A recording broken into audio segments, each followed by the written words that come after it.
If you're invested in Bitcoin and crypto, you're already ahead of the game, so pat yourself on the back.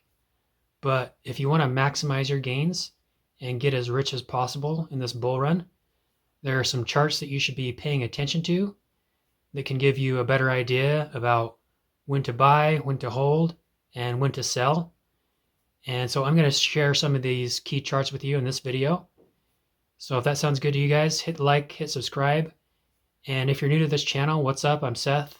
I've been in crypto since 2019, and I learned a lot during the last bear market and bull market. And so my goal is to help you avoid some of the mistakes that I've made in the past so we can really maximize our gains again and just crush this bull market and put ourselves in a position where we can have more financial independence.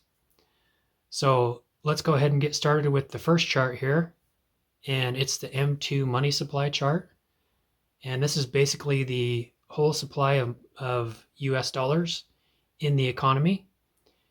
And as you can see, this has gone up at a rapid rate, and lately especially. And as money gets printed, this is basically money getting printed, right? And as more money gets printed, then inflation goes up. And so Bitcoin has proven to be the best hedge against inflation since it was created in the early 2010s, around 2012. And it's just outperformed every other asset class and has been the best hedge against inflation. So you can bet that as long as the government keeps printing money, that Bitcoin will continue to go up in value. And so this is a good chart to pay attention to just to see where we're at. And we did have a bit of a cool off of printing last year. But as you can see now, we're starting again. We've started again to go back up and start to print more money. And so that's a key trigger for the crypto market and for stock market and other risk on assets. And then the next thing to look at is this concept that we've had diminishing returns with Bitcoin in every cycle.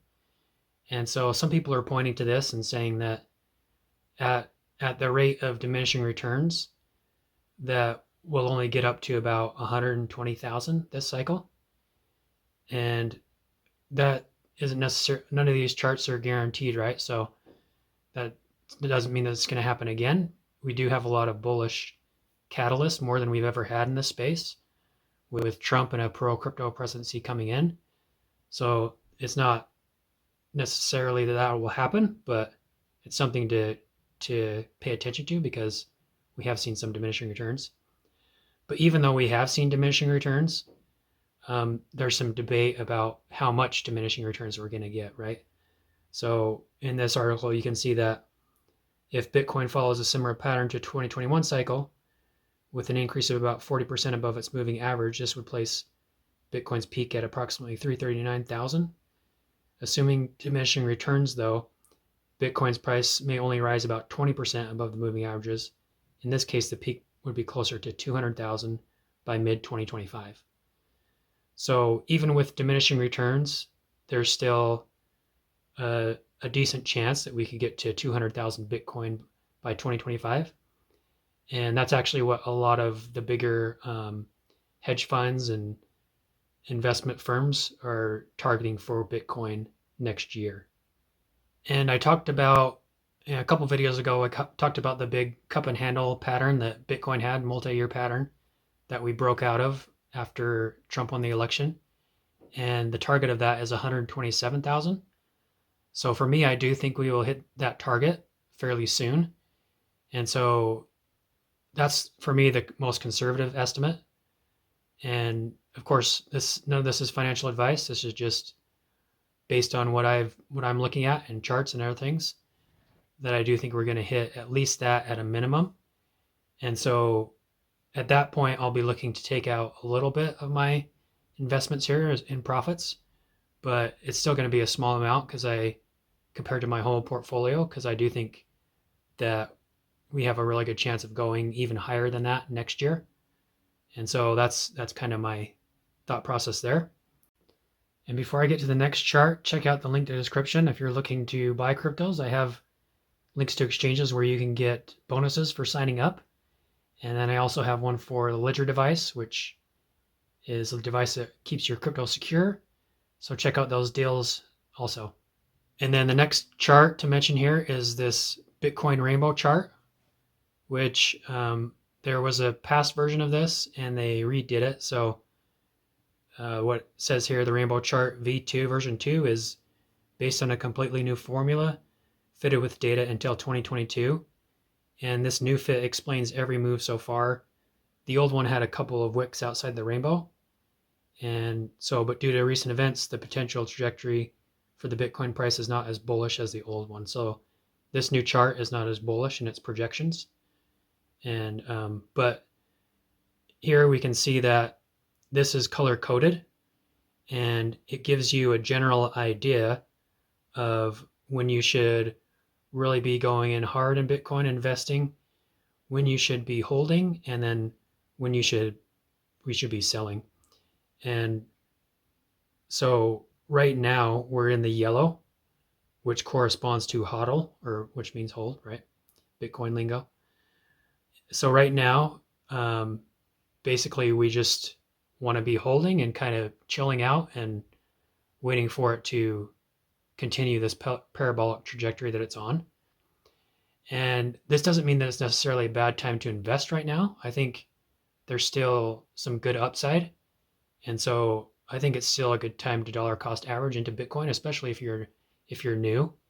If you're already fully invested and like me, I have most of my liquidity in Bitcoin and other cryptos right now in my portfolio. So I'm not really dollar cost averaging much each now. I'm just kind of holding, and then I'll take some profits on some of my altcoins and then look to speculate more on those. And then I'm also going to be rolling some of those back into Bitcoin.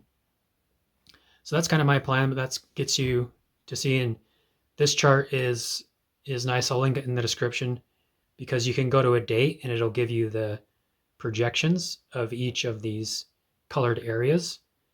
And so if we look at something like, say, the end of April, when people think that a lot of people think that this bull market could end early.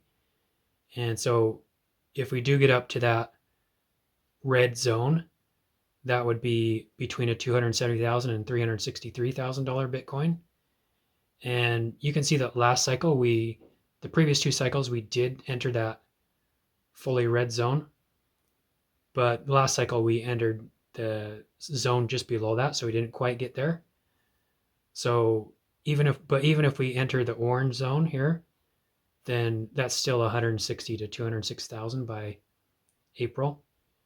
And then if it extends to October, then we could see something like here, the top end would be even more bullish, 308 to 415. And then the one below that would be maximum of 308. But even if we just get to this darker orange section, the third one down, the high end is still 236,000, 184 to 236. So even with diminishing returns, if we say, okay, maybe we don't go to that place that we got last time, but we go down to this next section, that's still a pretty decent target. And so the next colored area above this is people start asking, is this a bubble? Because we're starting to get parabolic gains. And then next one above that is FOMO intensifies. And then again, with that second one down, it says sell, seriously sell. Like this is where the market's getting really hot. And you're going to want to look at taking some big profits off the table. And then maximum bubble territory. And then speaking of altcoins, the next chart to pay attention to here is the altcoin season index. And this tells you if altcoins are outperforming Bitcoin. If 75 of the top 100 coins are outperforming Bitcoin, then we're in altcoin season. And from this chart here, you can see that we actually went up into altcoin season about a week ago, but then we crashed back down because a lot of people were over leveraging on these altcoins. And so now we're back into the middle range here. And then this article here says that the previous altcoin season kept this index above the threshold for nearly 3 months. And this supports the idea that the true peak may occur in 2025. So we haven't really had that peak where we stay there yet, and that could be in 2025. And last time we entered that altcoin season, we were in there for about 3 months. So there's a good opportunity during that 3 months to maximize your gains with altcoins. And then another chart mentioned in this article is the others index, which is calculated by another key measure of altcoins performance. It tracks the total crypto cap, excluding the top 10 coins. So despite surging 123% in the past 30 days, this index has yet to reach its previous all-time high. Last time it rallied 525% from 2017's all-time high, suggesting substantial room for growth. So that also shows that altcoins haven't peaked out yet, and that when they do, we're going to be able to get some crazy gains with those, possibly. And then the next one, this is one of my favorite ones, is the pi cycle top indicator. And this is used to identify peaks in Bitcoin's price. And it's basically what it is the 111-day moving average. And this is paired with a 350-day moving average times 2. And then when these cross, that has, in the last 3 bull markets, that has predicted when the end of the parabolic run approximately has occurred. It's predicted this in the last 3 bull runs. And so it's been fairly accurate, and it hasn't called the absolute top, but it's been very close every time. And so if we look at the pi cycle top, how it's done, we can see April 2023, the indicator signaled on April 5th with Bitcoin priced at 142. 4 days later, Bitcoin peaked at 230 before undergoing a sharp 65% correction. So you can see fairly close to the top. And then December 17th, or December 2017, the indicator triggered at 16,341. 3 days later, Bitcoin reached 19,927 before plummeting by 84%. So if you would have listened to that indicator there too and got out before that crash, it would have saved you a ton of money. And then April 2021, most recently, the indicator predicted a top on April 3rd of 58.9. Bitcoin hit its all-time high of 64,816 11 days later, followed by a 53% decline. So if you just pay attention to this indicator and look at when these cross, and then when they cross, just start taking your money out, and it's not going to be the absolute top. You know, no chart is that accurate where it's going to predict things with that much precision. But in general, that's going to tell you when you should get out of the market. And of course, after this tops, we still usually have an altcoin surge after Bitcoin tops. So that gives you some additional time where you can see some big gains with altcoins. But once that happens, you want to be very aggressive with your taking profits on those as well, because that could be a good sign that it's the end, and that's the last blow off top for altcoins as well. And then the next one is also one that I like. It's the Bitcoin power law, and this one is a little bit more conservative for Bitcoin, but still fairly bullish. And so it said this is the power law works by plotting Bitcoin's historical price data on a log scale, the log of price versus the log of time along a line that best fits the data. And so advocates of the power law, who include Santosh Tassi and his colleague mathematician Fred Krueger, who's the biggest proponent of this basically, says that the law shows that the price of Bitcoin should continue to grow at a relatively consistent rate well into the future. And then just a little background about the power law. So power laws are a common occurrence in nature, and they've been applied to various phenomena ranging from the growth of animal teeth and claws, the distribution of wealth in societies, the well-known Pareto principle, all the way to plotting the severity of earthquakes and tornadoes. So it has a fairly wide range of applications and very statistical thing to look at. And so this shows that we range between those two deviations, and it's been fairly accurate in the past. And Fred Krueger has using this model. Most recently, he predicted that Bitcoin next year would go to a price of anywhere from 150 to 300,000 on the bullish end by the end of the year. Another thing about this Fred Krueger is he doesn't really think that we're going to have 4-year cycles anymore. And he just thinks that we're going to see steady growth for the next, even through 2026, 2027, and that we won't really have that extended bull market that we've seen. So although the price target might not be as high as some other ones, this is showing it as more a gradual climb up. And so for that reason, because we don't know what's going to happen, we can look at different charts, right? But it could happen where we don't get a bull market, or we get a very not as steep one as we had. And so for me, I don't want to be completely out of Bitcoin, and I want to always have some money in there. And I'm a big believer in Bitcoin, and so there's a certain amount that I will never sell. It's good to take profits, of course, and to pay yourself, especially if you need to pay for bills or things you want, right? Pay yourself for your hard work, pay yourself for the foresight of investing into Bitcoin. But if you're just taking it out to put it in your bank, what are you really getting there? Because Bitcoin is proven to be the biggest hedge against inflation, and you're not going to make anything by putting it in the bank. You could put it into T-bills and get like 4 to 5% right now. But for me, I say why not put it into the strongest asset if it's just going to be sitting there. If you're using it to buy things, that's one thing, but it's probably not a good idea to let it sit there, unless, of course, you're waiting for Bitcoin to come down, and then you can deploy some of that capital, right? And so that's another strategy, is just put your money into USDC, USDT, and wait for the Bitcoin price to come down, and then you can continue to invest as we get those corrections, which in this cycle we've seen 20 to 25% corrections. So if you just dollar cost average in when that happens, regardless of bull market, bear market, right, then you're going to be doing pretty well. So my strategy is basically to just paying attention to that pi cycle market top indicator.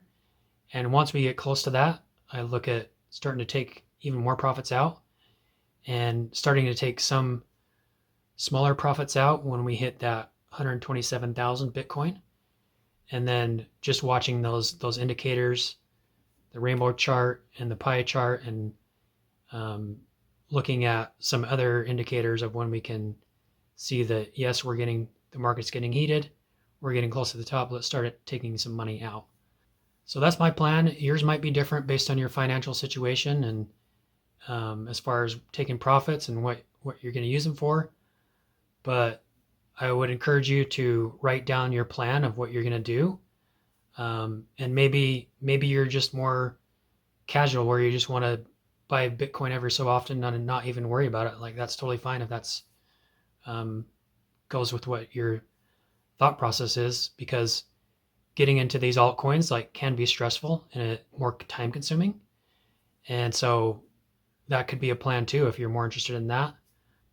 But writing it down and exactly when you're going to take profits and how much you're going to take profits is really going to help you to maximize your gains. So that's my plan and my advice, but let me know what you think. Let me know where you think the price of Bitcoin is going in the comments, and like the video if you found it helpful, and subscribe to stay up to date on the latest crypto news, and we'll see you next time.